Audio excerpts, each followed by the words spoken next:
I want to say to everybody here tonight that we have two elections, unfortunately. The first election is going to be August 14th. The second election, which is a general election, is going to be in November, most likely November 15th. Kadeem, is it November? You know all the numbers. When is it November? 7th. November 7th?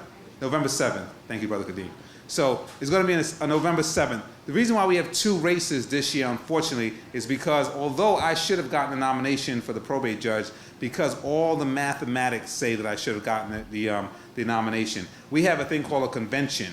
And at the convention, they have selected delegates, and those delegates vote for who should get the nomination.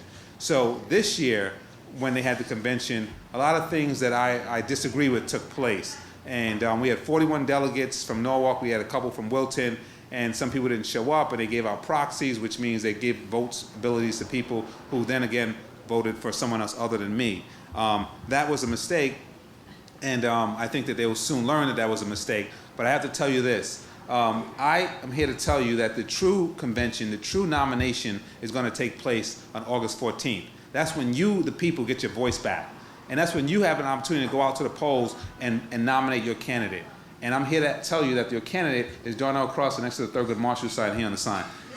So I want to tell you not just that I'm your candidate because I'm asking you, but I ran against the incumbent, Tony DePanthelis. Tony gave 19 years to the city as a probate judge.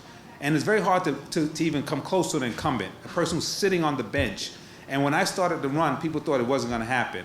I had Vinny O'Bannon here as my campaign manager. Vinny, retired Greenwich police officer. And so people think I don't like cops, and Vinny is one of my best friends. And I had Jill sitting here, who was my secretary. I said, Jill, I need a secretary, my treasurer actually, sorry. I need a treasurer. She said, what's that? I said, just read this. And so that's how we did that campaign. We had to knock on doors. Reverend Ingram is here. Please raise your hand, Reverend Ingram. He let me come to the church and speak at the church. We had a sort of a bond, and that's how we did this. We did this organically. So I'm very moved by the words even Anita said, that I try to do my best to be honest and be open. You know, a lot of the lawyers here will tell you that Lindy specifically says I'm too sensitive. He's been saying that for 15 years. But I take things personal, you know, and it's because I really care about what I'm doing. And that's just the facts. If people don't like that, that's just what it is. So we have a long way to go, but I think we can get there together. And this probate race is going to be no different than the last one. We're going to knock on doors. We're going to get together. We have Travis Sims running for the 140th. Travis, can you come up here for a second? So Travis, as many know, many might not know, world champion boxer. They have the Travis Sims weight named after him. I want to tell you something. When we talk about arguing, sometimes not agreeing, then that again is not a bug in the system. It's one of the features. And so Travis and I, we had our issues over the years. I would go to cheerleading games. He'll be there with his daughter, and we'd give each other a little head nod because we didn't know what position we was on that day. You know, you like me, not like me. You know, we gotta give each other a little head check, right? The chin check. That's what we call it in the hood. Just like, what's up? You know, everything cool? Nobody move, nobody get hurt. You know, that's how it is. Nobody move, nobody get hurt. But over the years, we come to realize that as Ernie Newton left, but he said to me, in politics, there's nothing. He said, there's no permanent friends, no permanent enemies, only common interests. And so we have to learn that we have to adopt that. So Travis is standing here with me tonight, and I'm proud to have him stand with me. And we're going to go across this entire state and make sure that the city, rather, and Wilton, to make sure that we secure the votes. Let me just tell you a little bit about my background that makes me qualified. I worked at as a juvenile probation officer, and I worked 2 years as a juvenile probation officer. As probate judge, you have to work with families, right? So that's the mathematics, right? They want to know what you know about probate. So if you die with a will, you die. Anybody? No? You die. What's the word for you die with a will? It's testate, right? And you die without a will, it's intestate, right? And so if you die with a will, your will always names an executor. If you die without a will, the probate court, myself, I appoint an administrator. And that person just overlooks everything, right? And that's what they do. So if a juvenile probation officer, I worked with so many families, and I can't tell you the nights that parents didn't come and pick up their children. And I had to take them and walk them over to DCF or walk them to a foster home, and I had to mentor those kids and stay with them. And they didn't know what was going to happen. And I continued that relationship. After that, I graduated college, law school, and then I worked in the DA's office in the Bronx, where I worked with victim advocates. I was prosecuting cases, so I had to work with victims, right? So I know what it is. I hear people say, what does a criminal defense attorney know about probate? Well, I know a lot about probate. I know a lot about the families that are affected and the families that I have to reach out to. And so I want to tell you that I'm not standing here as an empty shell. I've been around the block and we've done a lot of work. In terms of watching children and children who don't have a lot of resources. I grew up going to my mother's job in elementary school and in pre-K. And can you come up here, please, Mother? And she's here from the Bronx to support me today.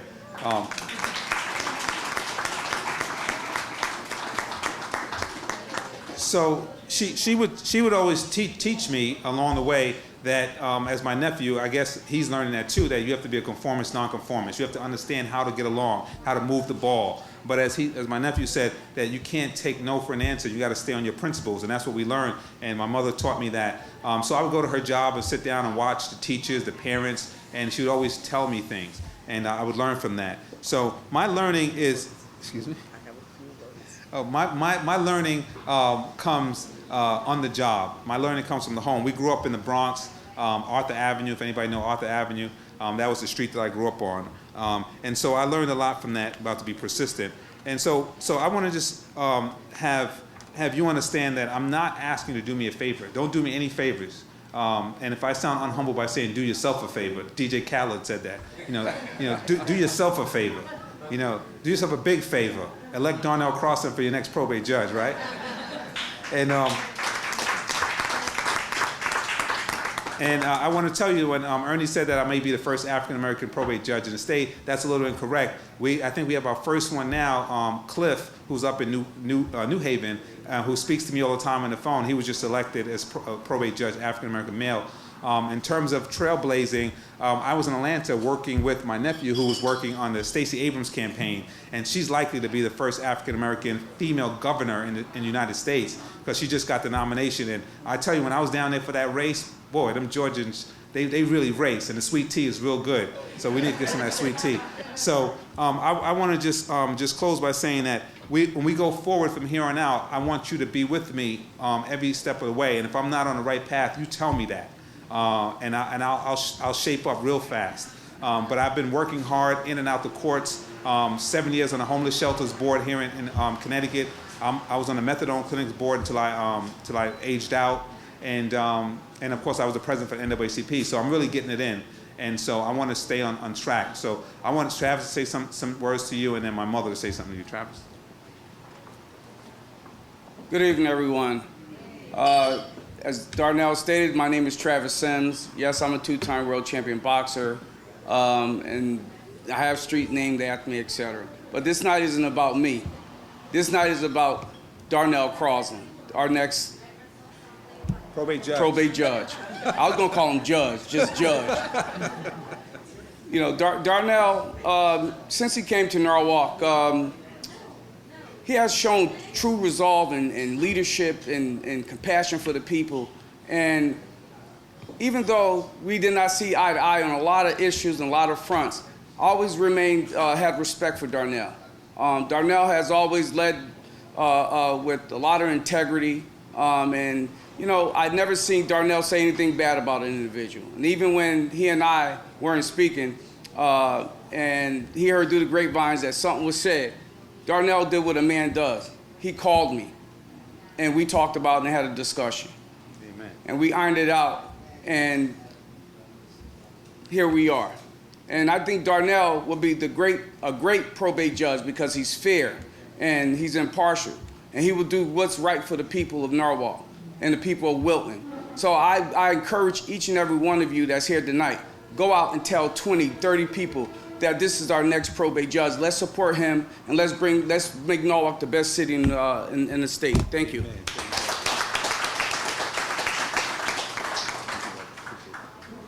Good evening, everyone. Thank you all for coming. To all the people who said such good things about Darnell, I'll say like Steve Urkel, did I do that?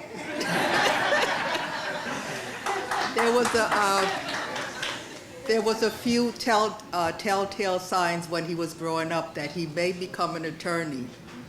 When he was 4 years old, in the Caribbean, the elders believed that children should have a cup of tea before they go to school.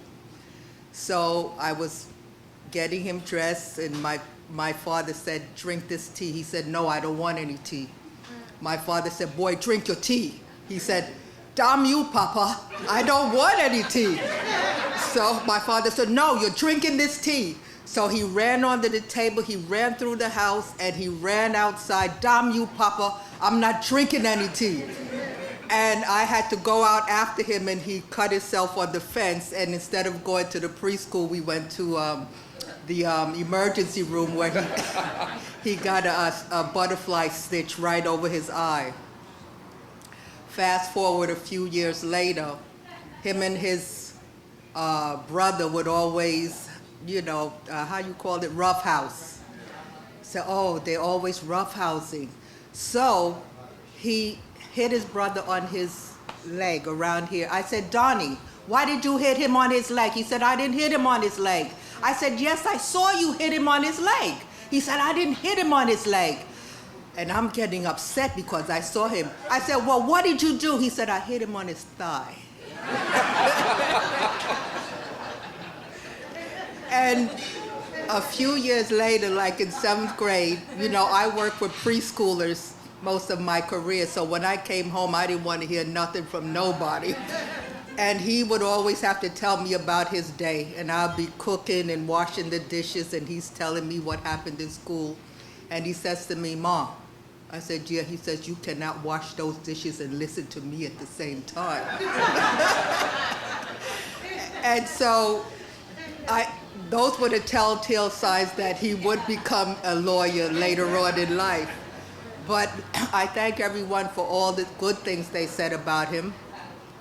And in Connecticut, when the people couldn't pay, I remember one inference, he sent a guy to my house and said, "Wax my mother's floor, because you can't pay me." So the guy came and he waxed my whole wood floor.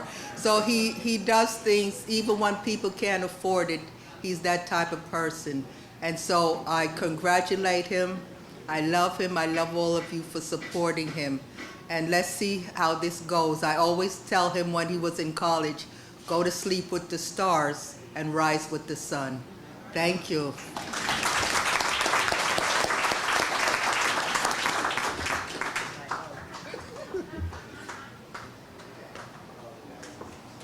So, Mother, thank you for those words. I got to have you sign a non-disclosure. Couple more minutes. I might have needed counsel. I just want to say a couple last closing words to thank again everybody for coming out, and I'll be remiss. Again, we learn from each other, and the spirit lives within each other. And I haven't gone to England yet, but I've come real close to England through my family, my cousin here, Debbie Thomas. Raise your hand, please. And she came all the way down from Pauling to be with us today, and she lost her husband, which was my heart earlier this year. His name was Padgett Biza, and he always was there for me. I mean, I get choked up just talking about it. The time goes by so quick. One day I'm standing at the People's Choice restaurant down the street, and she calls me up and says he's not doing well, and he's 51, 52. And then so I said, "What's going on?" He's at Danbury Hospital. I fly up to Danbury. We see him. Okay, it's cool. You want me to bring you anything? Okay, bring me a burger. Okay, fine. And then all too soon he's gone. And so I just say to you, every time I'm in these positions, his name is Padgett. I don't know why we call him Lata. Everybody in the Caribbean has a nickname. So Lata, this is for you. And I would always say to myself, nothing venture, nothing gain. And I just wanted to dedicate this evening to him. And thank all the people like him. Joe Mann is here. He promised he doesn't want to come up here, so I'm not. So Joe, can you raise your hand, Joe? I just want to point Joe, because when I came 15 years ago, Joe was at Neon, and his office was way up top there, some floor, and he was a legislature. And I went up there and I said, "Can you tell me about what a legislature does?" And he spent hours talking to me. And it really, I don't say it's a joke, but it really chokes me up to see that where we are now, the time goes by so fast. And tomorrow's not promised. So with the day that I have today, I want to say thank you, Joe, for that. And thank you, all of you, for being here. And again, we're going to have music tonight. We're going to have more food, more drinks. And throughout this campaign, we're going to do it our way. We're going to party our way. And we're not going to do anything their way. Some people say I'm non-traditional as a person. Well, I'll be non-traditional as a judge. I told Judge White, I said, if I become a Superior Court judge, I'm opening court in 3 different languages. And there's all these other plans I have. So they was like, probably, boy, you ain't getting to be a judge. But if I get to become a judge, we're going to do it our way. We're going to party our way. We're going to win come November. August 14th, we're going to win come August 14th. And November, we're going to keep marching, and we're going to take this race. We came real close. Tony the Panthers, take a look at him real quick. This is the last you're going to see him. He's retiring. And he said to me, he said, at this is election night at the poll, Tony said, hey, Darnell, please, man, I'm an old guy. This is my last. I gotta retire, and you know, just give me a break. He was nervous that he was going to lose this race, and he had good cause to be nervous. And of course, I'm the negotiator. So I said to him, I pulled him to the side. This is at Columbus School at the poll. I said, Tony, how serious you feel about what you just said to me? He said, I'm real serious, bro. I just want one more term. Give me one more term. I said, you real serious about that, Tony? And he said, yeah. I said, well, can you hold this sign for me when the people come in? And he held my sign up, and I said, okay, there you go. I'll give you a break. And so he held my sign up, and that was what I negotiated. So now when you see us around, we look like best friends. It was good. We're pretty cool, but I had to negotiate that sign right there. So as we go forward, everybody, please, August 14th is your first nomination. Nominate me. They call it a primary, but I call it a nomination. You're the true delegates. You're the true leaders of Norwalk. And if you want me, forget about those people in the room a little while ago. Nominate me on August 14th, and I promise you in November 7th, Kadeem? November 7th, we'll take the general election. So thank you very much, everybody.